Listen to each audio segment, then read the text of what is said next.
to the Media Evolution Channel. This is your host, Eirbal, coming at you on this November 8th, 2017. Doing a little quick recap of last night's total just poop fest. Yes, it was a shit show. Of Smackdown Live. I'm not happy about it, and I will explain to you why. I am not going to have a problem with AJ Styles being champion. I would never have a problem. Who would? AJ Styles is amazing. Great performer. He is the epitome of what you want as a champion. And I know Jinder pissed people off immensely on being the worst champion ever, which I don't believe he's the worst champion ever. I mean, go back and look at every world champ that's been a world champ since WWF. You know, since Vince Sr. owned the Fed way back in the day. So, Jinder wasn't the worst. He was the worst of the modern era. But he had promise. There was definitely things they could have done better. I will falter creative at this whenever I can. And I just think that they missed out on a large opportunity here for multiple reasons, and I'll explain to you why. But let's get into the elephant in the room of Jinder Mahal is no longer champion. Why is that? Because of the Smarks hating Jinder being champion and didn't want him to be champion no more, and he's going against Brock Lesnar for Survivor Series. I actually would have preferred him going against Lesnar because you have two opportunities there of doing the right thing and the wrong thing, right? The right thing would be have Jinder go against Lesnar as champion because he could easily job to Lesnar.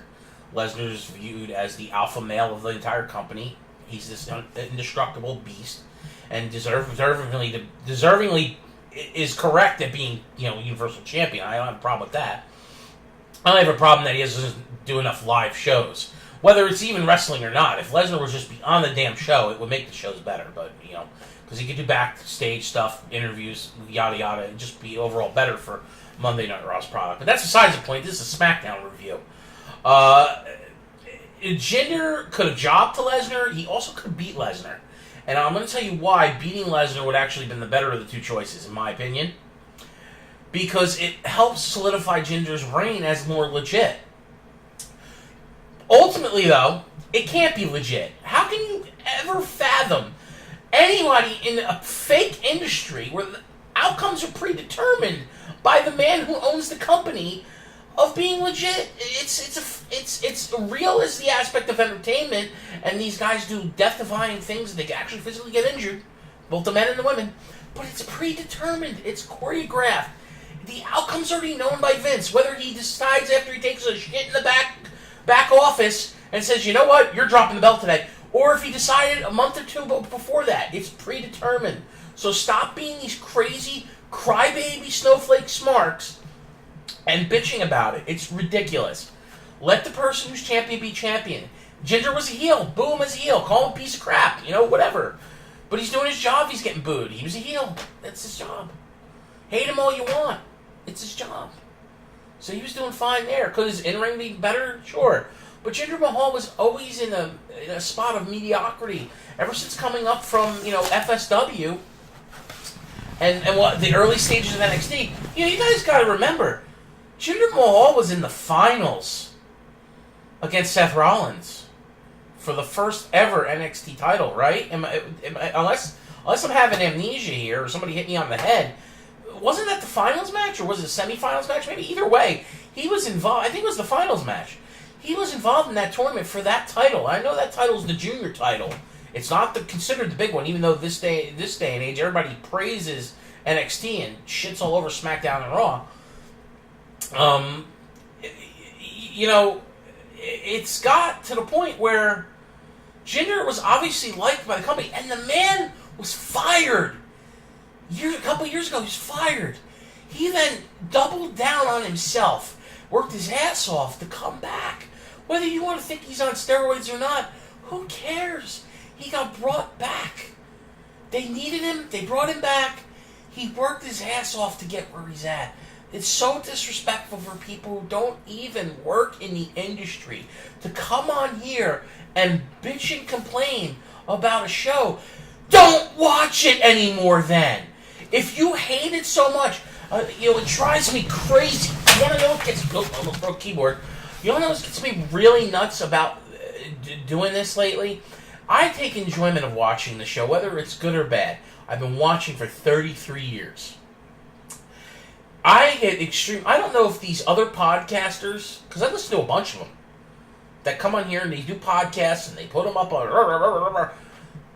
Yeah, that's fine. You're allowed to have your own opinion. But recently I hear someone come out on their podcast, Ginger's on steroids. I know for a fact he's dropping the title because he got busted, violation in 30 days. Do you have that as fact, or is that just your opinion? You should not be putting that on your video unless it's a fact. This whole era of social media has done nothing but make everything worse, with people lying and cheating the system to just be, oh, I was first, I said that first, or I said that, or clickbait to get more views, or to get more clicks or more likes. It's all nonsense, people. It just shows how childish everyone is. It's pathetic. I'm not here to get likes or views, even though I would like them. You don't want to give it to me, fine. If there was a shit emoji up there, I'd say, well, you think I'm shit, get the shit emoji. Either way, I'm getting a reaction out of you, right? Isn't that something that Triple H says? He's getting a reaction. That's all that matters. Well, that's what all that was mattering about Jinder Mahal. He's getting a reaction. They hated him. It's fine by me. Was his in-ring good? No, he's a brawler. Was Stone Cold Steve Austin in-ring really good? He's a brawler. But everyone loved his attitude, and he hated Vince, and at the time, he's one of the greatest champions ever on WWE during the history of the Attitude Era. And this isn't me comparing Jinder Mahal to Stone Cold. I'm just saying, Stone Cold was a brawler, Jinder's a brawler. He's not a technical wrestler. AJ's like a hybrid of a high-flying, technical brawler, wrestler. Like, he's the whole package. Everyone loves AJ. I mean, I know I love him. I think he's great. Will he beat Brock Lesnar? No, and that's the other part of the problem here. Giving AJ the belt is all fine and dandy because he's a legitimate champion. And it will make SmackDown Live better for him being champion. There's only a few people they got on that roster that's going to generate more interest as champion. AJ's one of them. But to give him the belt 2 weeks out of the pay-per-view of Survivor Series, which is Raw versus SmackDown, knowing he is now most likely going to get his ass kicked by Brock Lesnar. He's going to get fed to the Beast, because the Beast ain't losing until WrestleMania. Then, I mean, that's a shame. I really feel bad for AJ. But AJ's a company guy. He'll do whatever they ask, because he's been proving that left and right with everything that's gone on in the last, 60 days with AJ. He's definitely the right kind of yes man that Vince likes. I know he's appreciated. So I appreciate AJ. Glad he's champion. I'm a little disappointed on how it went down. I would like to see Jinder with the belt back, and I would like to see Jinder against Brock Lesnar. I know people aren't hyped for that. I want to see it because I want to see if the writing can be done to right some of the wrongs with how Jinder's been being booked and how the whole thing has been being booked on Raw and SmackDown. I think so much more promise with these angles. 6 months ago, there was a lot more promise with Jinder than now. The reason he's no longer champion is because people are just hateful of the fact he is champion, where it could have been really funny with him being champion. Why wouldn't you get behind the guy who's an underdog? People says he sucks. People says this. He doesn't deserve. You can't wrestle. This and that. Why do fans have to chant, you can't wrestle, or this is awesome? What is with all this chanting?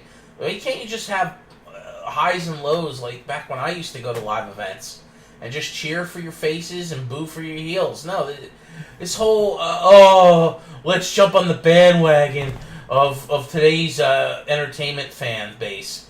It's garbage. And these other people out here that are promoting this nonsense, you should be ashamed of your effing selves, because you're more pathetic than even the fan base. It's a joke. And I'm talking about the cesspool garbage that's on the Twitter sphere, because it's nothing more than crap. But let's get on to the full recap here. Now you know how I feel about the Jinder losing the belt situation. SmackDown starts off doing a typical 20-minute promo, which has gotten ridiculously old. I love Shane McMahon. Shane McMahon comes out, opens the show as usual, because if it ain't him opening the show, it's Daniel Bryan. It's so scripted, it's ridiculous. You think they would learn to change it up once in a while? I'm not the only one who's been saying that. He comes out. Of course, then the New Day follows out Shane McMahon with them coming out and talking about everything they did just the night before in the same arena. You know, making Raw, a total mess at the last 10 minutes of the show. And ultimately, that fiasco led to Dean and Seth losing the tag titles. Which we all know, because this shit's predetermined, that with the changes that are being made to the Survivor Series card, and with Roman Reigns being sick and screwing up, well, not screwing up, but being sick to where it screwed up the reunion of the Shield, which was supposed to take place last pay-per-view. Well, they're going to do the reunion anyway. It looks like Roman will be back in time for the pay-per-view. But now the opponents of the Shield is going to be the New Day, because they're a three-man team. Well, what do we do here? We put the three-man team against the three-man team from the other side of the company. Other show. So, alright, fine. I guess that's where they're going. It's always fun and dandy. The New Day are very entertaining. Shane McMahon is very likable, so it's all good and dandy. At least the 20-minute opening craze is not all garbage, especially the fact when Kevin Owens and Sami Zayn interrupt, who are the two best heels on that side of the company in SmackDown right now, and they deserve their time in the spotlight as well. And we get an impromptu match where Sammy gets, per Shane McMahon, has to face Kofi Kingston after he does a eeny, meeny, miny, mo with the New Day trio there and picks Kofi. Really solid match. Good way to get the blood flowing for SmackDown, Tuesday Night SmackDown. We all know Sammy can wrestle, and we all know Kofi can wrestle. It's character help is the only thing that those two guys need. A little bit better education in persona, but, it is what it is. Where can I go next? After the commercial break, we're going to get that Aiden English introduction of Rusev Day song that they keep just driving us nuts with. But, Rusev's a heel, Aiden English is a heel, so of course they got to bother everybody with that. If Rusev wins, he gets to be on Team SmackDown for Survivor Series, which we were assuming was going to happen because the rumors were that AJ was going to win the title, and he would no longer need to be on SmackDown's team, so they were definitely going to need a filler. And Randy's already on the team, so Randy doesn't need to win this match, so we figured Rusev was going to win the match, right? No. RKO out of nowhere, and Orton pins clean Rusev, which, God, what have they freaking done to Rusev? Rusev was an unstoppable beast until he hit John Cena last year. Since then, his record has been up and down. It's just been a mess. And they were built... Rusev... Hell, I would have been happier if they would have gave Rusev the the WWE title when they gave it to Jinder. Because Rusev is awesome. I think Rusev has so much longevity with the company and potential that it's just spewing out of him, but they just keep up with these stupid angles with him. It's like they hate him now. I went from loving him to hate him. Did he really piss Vince off that bad for wanting to marry his sweetheart because it ended up screwing up an angle for them? It was terrible. Anyway, Rusev is not going to be on Team SmackDown for Survivor Series, so all those people out there that love Rusev, we're not going to see him. This was definitely what's coming next. Something I foresaw a long time ago. James Ellsworth is probably going to be let go from the company soon. So they do an intergender match, which we saw brewing a while ago, where Becky would do Beck Sploders to him every time she get his hands on him. And because he's a smaller man, he easily can go against the women who are virtually the same size as him. The weight's not too much of a difference, and the height's not too much of a difference. I know WWE's against men going against women, but it just makes sense. And if I was James Ellsworth, I know he's married and all, but Becky Lynch wants to toss me around? Please, let her toss me around. She's beautiful. So, you get Becky Lynch versus James Ellsworth. We know where this match is going. Becky Lynch is going to win by either pinfall or submission, which she wins by submission because she always wins by submission. And at the end of this match, after we get a little scuffle between the two and, Ellsworth kind of making a mockery of the match, I mean, Carmella ends up attacking James Ellsworth after he loses the match. And then just trots off on her lonesome. So is this the end of those two now? Which means this will be the end of James Ellsworth. They'll have nothing else for him to do. And he's really... I don't know what they'll do with him at that point, which, that's fine. They hired him to a contract. He got to be in the WWE for even a short period of time. And I know I listen to other podcasts that actually know him in real life.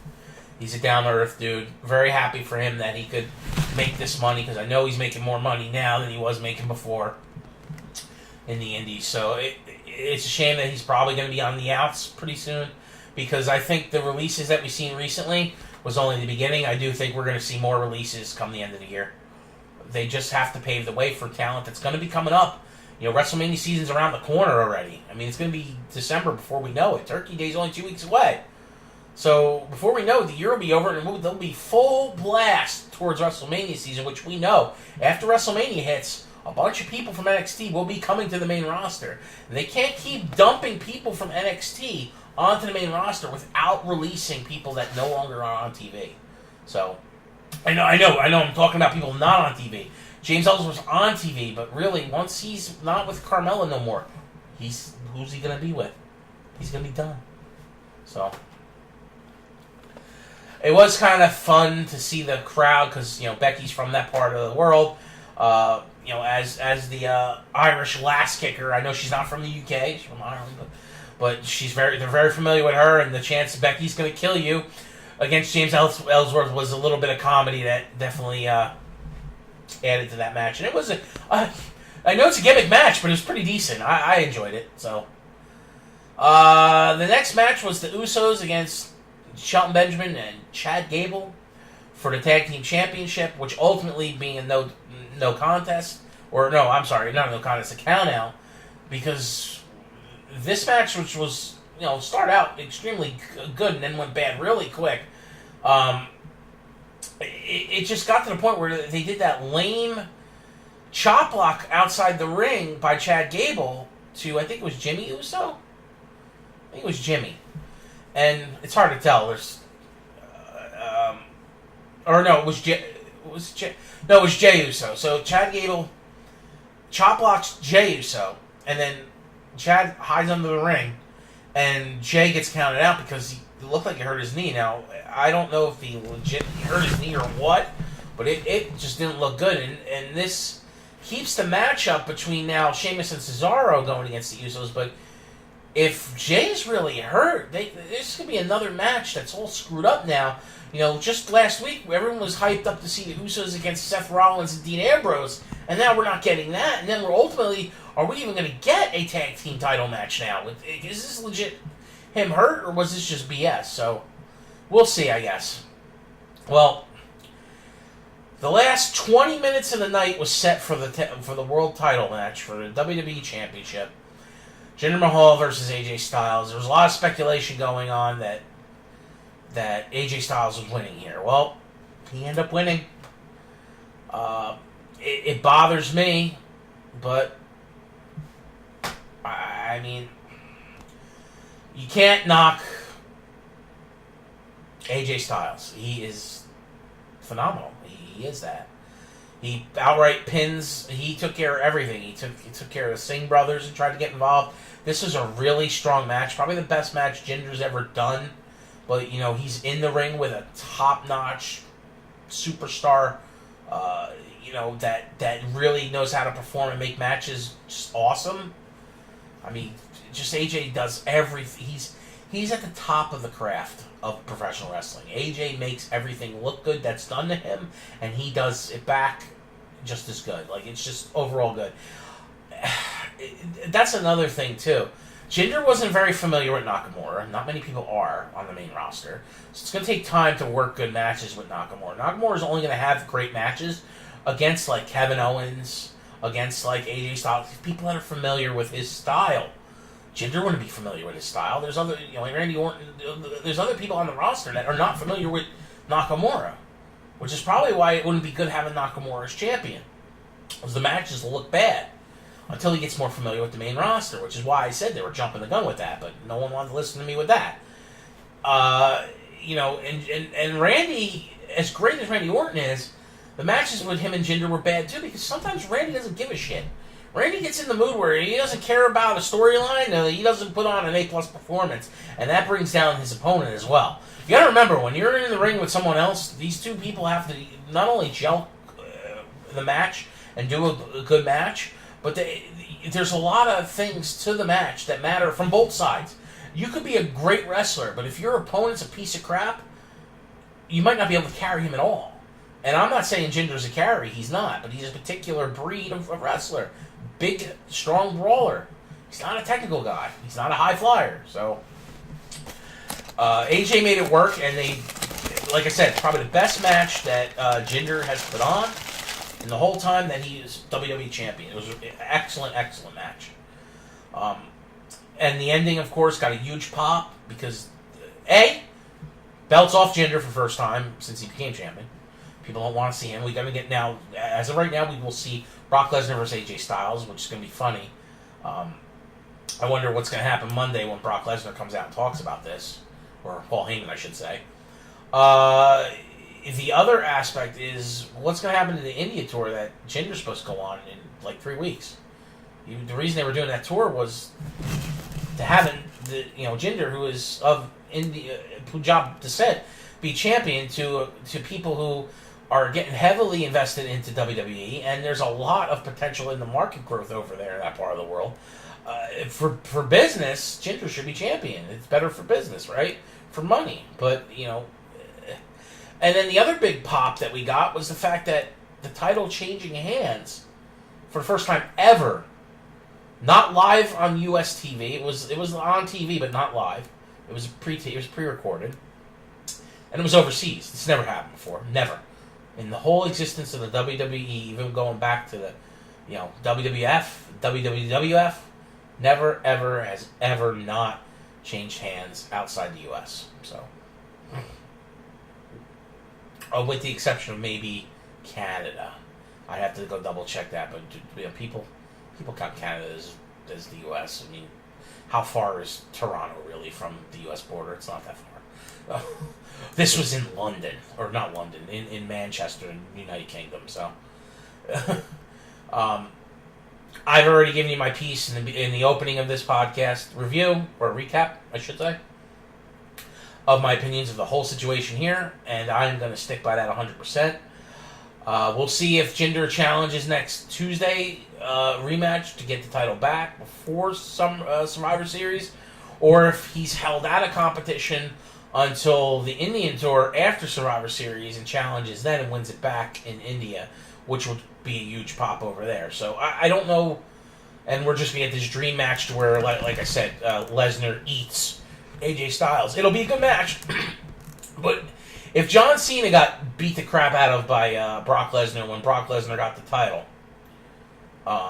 the first time, like 2 years ago when he came back, and just beat the crap out of Cena, and Cena is supposed to be this polarizing figure at the top of the food chain at WWE, what are they going to do to AJ Styles? Is he just going to get German suplexed through the mat and get pinned after one F5? Because that's what it seems like is going to happen here. He might get a little bit of offense off because he's going to be the more nimble, faster, combatant, but Lesnar should destroy him. And what does that say about AJ Styles' reign as champion at that point? Just to get fed to Brock Lesnar. So, anyway, make sure you like and subscribe my channel. appreciate if you get the word out there to get some more interest drummed up for my podcast that I do every week. We do the recaps of Monday Night Raw and WWE Smackdown Live and any pay-per-view that's done on the WWE Network the day after such pay-per-view airs. And I also do, once in a while, quick little news and things that are going on in the overall full world of professional wrestling, including overseas content that I'll put up with down the ramp episodes that are on the channel. And my WWE Supercard episodes that have been being posted once a week.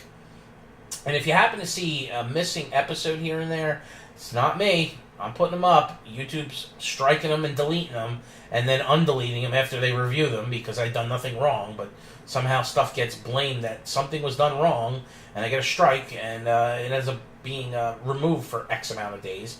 And then I ask them to fix it, which they do, but they never email telling me what was really wrong with it that made it get screwed up in the first place. So, congrats to the world of YouTube at this point. And their crazy algorithms, I guess, or bots, or whatever the hell's monitoring this stuff, for causing more work than they probably help out on not causing. Check out me on social media. Follow my Twitter. And I'll see you, or talk to you, next time on the channel. This is your pal Eirbal. Peace!